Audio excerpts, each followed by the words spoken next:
Hi, today we want to look at the topic, is the Bible the Word of God? Is the Bible the Word of God?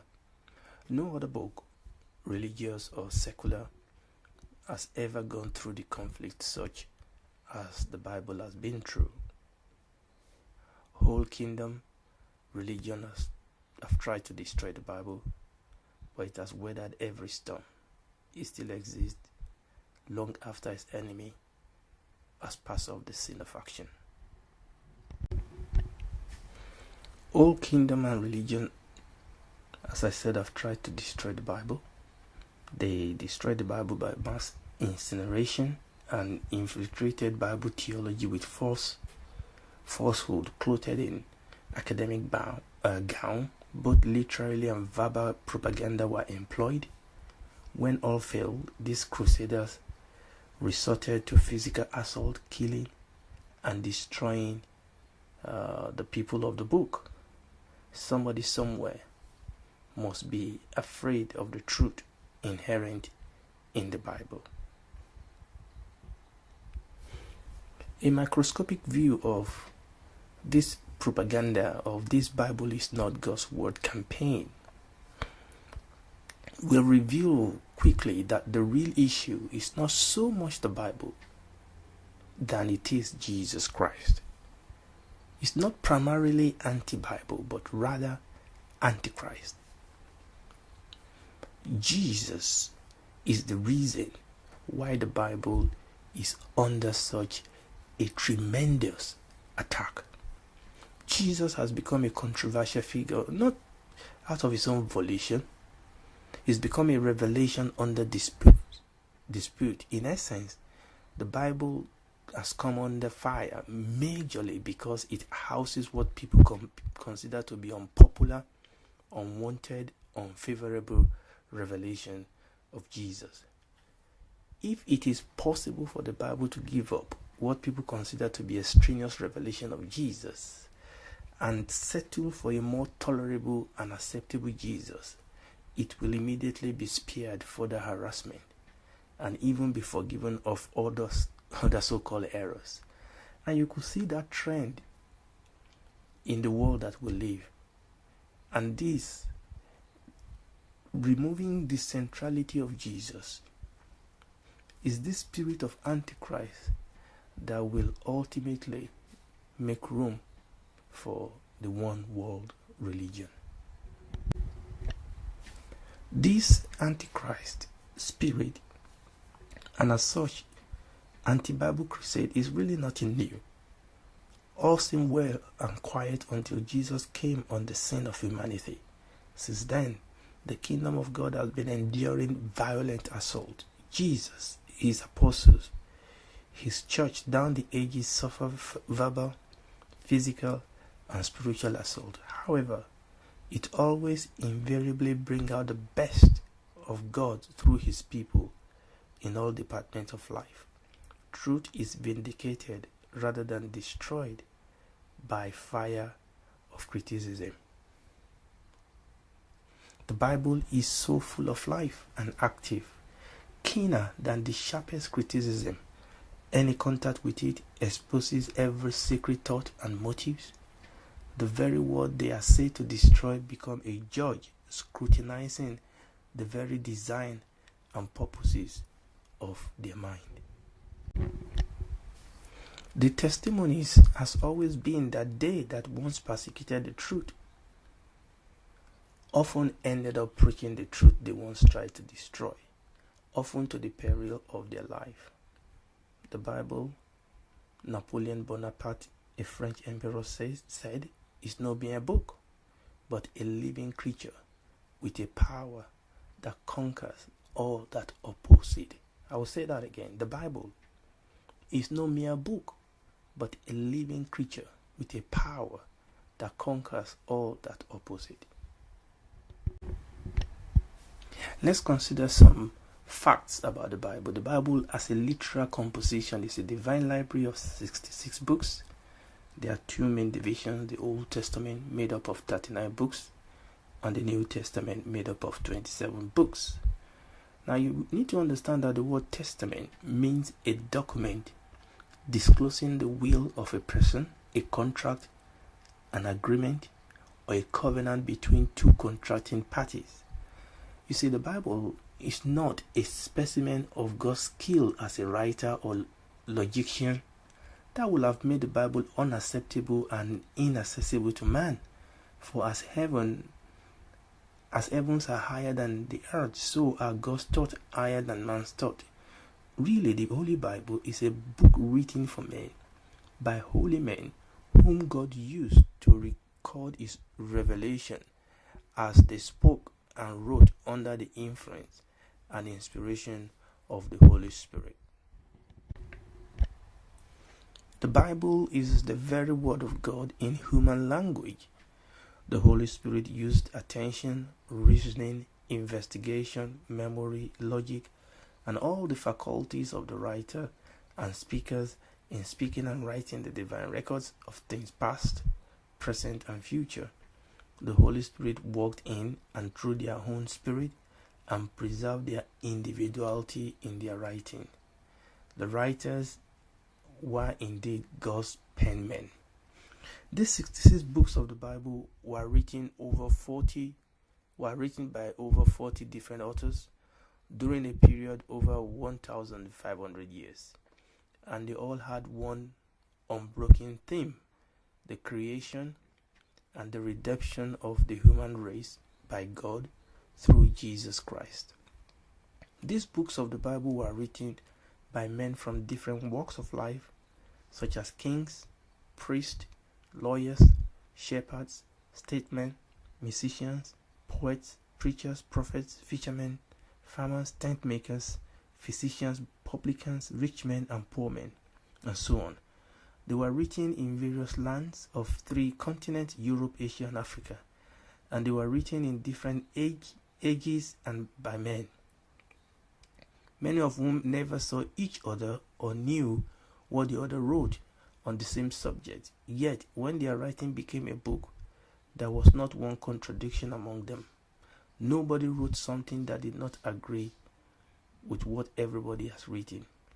This perfect unity between the books of the Bible, which speak of hundreds of subjects in the realm of religion, politics, and so on, prove that there is one divine author behind all the 66 books. The two parts of the Bible form a single whole that cannot be understood apart from each other. Jesus, in all his teaching, referred to the divine authority of the Old Testament and quoted from various parts of the Old Testament. Jesus referred to the Old Testament as the Scripture, the Word of God. His apostles also variously quoted over 200 times from the Old Testament and consider it the oracles of God.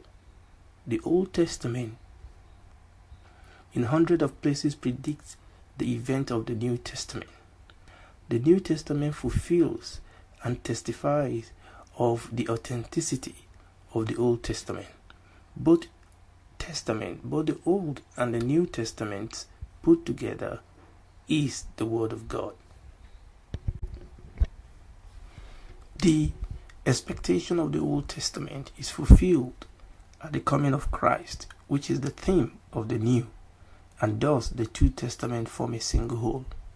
The New Testament events and their interpretations are the continuation and fulfillment of the revelation given in the Hebrew Scriptures. What is obscurely taught and foreshadowed in the Old Testament is made plain in the New. The Old Testament, no less than the New Testament, is a book about Christ. Christ is revealed by promise in the Old Testament and by fulfillment in the New. The general end of both the Old and New Testament is one, the difference between them consisting in that the Old did make wise by teaching salvation through Christ that should come, the New by teaching that Christ the Savior has come. The Old Testament therefore prepares the way for the revelation given in Christ in the New Testament. From the days of Moses, the Jews had the book of the law, and from time to time, other books and writings were added that were written by holy men of God as they were moved by the Holy Ghost. Up to the captivities, official copies of the scriptures were kept in the temple. Afterwards, many copies were made for the synagogues, the place for regular worship of the people of God outside Jerusalem, the temple being visited at one or more of the great feasts. Please note that Jesus preached from many such synagogues using their copies of the Jewish scripture, and not once did we read that Jesus complained of falsification or mutilation of the scripture.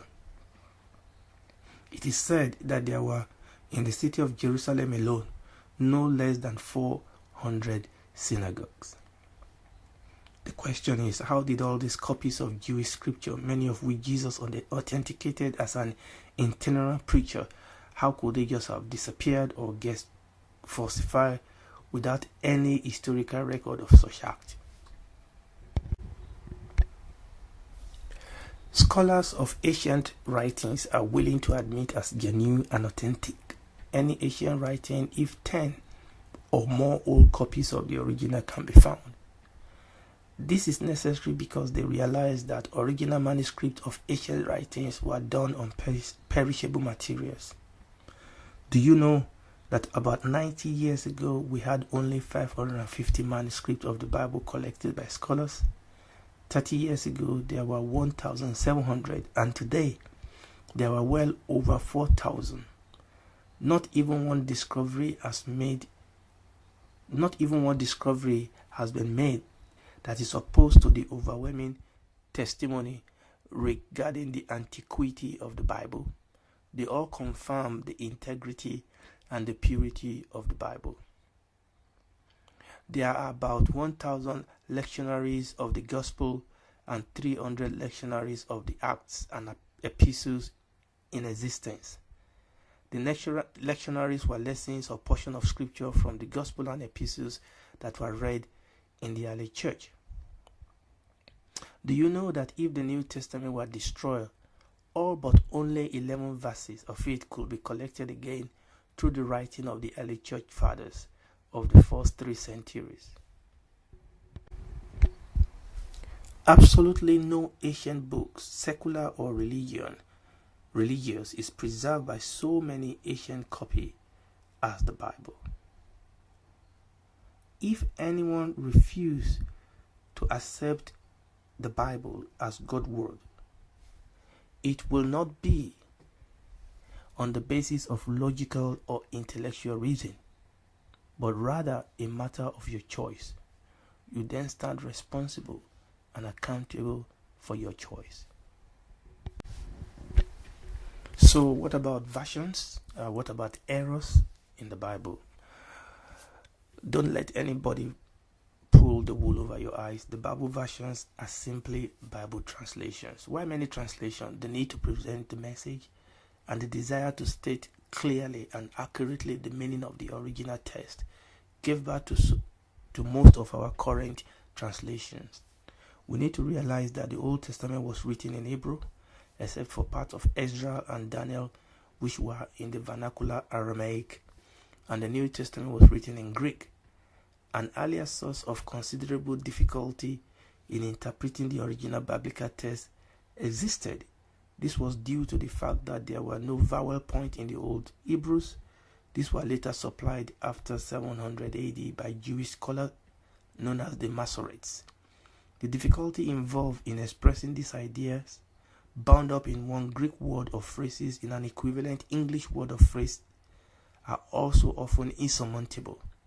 In some cases, the translators found themselves confronted with a Greek term that combines the thought of a number of English words, each of which conveys some shade of meaning not to be found in the other. Now, yes, there are some parallel accounts in the Holy Bible that gives different set of figures for various objects or subjects under consideration. Why? Friend, in those days, there were no photocopying machine all the copies of the original manuscript had to be manually copied by the scribes. This led to the variation in some of the numerical values, but not in the overall sense of the message. Let us ask ourselves this question. If the Bible of today has been falsified and adulterated as some claim, why did they not just correct this contradiction at the same time? Or is it possible that they did not know of this contradiction until the distractor pointed them out? I don't think so. The fact that the Christians left this contradiction in their Bible is strong evidence that they are not near as interested in fraud as people would want us to believe. On the contrary, we will point to this or that religion which destroyed translation of their holy books because of great contradiction. Some word about the apocryphal books. This apocrypha is a collection of literatures that were written between the writing of the last book of the Old Testament and the first book of the New Testament. They were accepted and regarded as an integral part of Scripture within the Roman Catholicism, but were rejected from the present canon of the Scripture of the Christian Church. And the reason for this rejection included the fact that they free use of imagination rather than inspiration from the Holy Spirit, giving rise to silly stories, and the lack of spiritual force and power. Also, they lack prophetic elements in them, an apparent imitation of other inspired book. Also, they were oftentimes self-contradictory and opposed to sound doctrine. They were not recognized or quoted by Christ and the apostles, and they were not recognized by the Jews as inspired and as part of Scripture of the Old Testament. This apocryphal book did not pass the test required of inspired book. I cannot help but wonder how many contemporary holy books are also guilty of above-mentioned sins. How many of them can actually pass the test required of inspired book from God? Could this be the reason why many discourage and sometimes violently resist close examination of their holy books?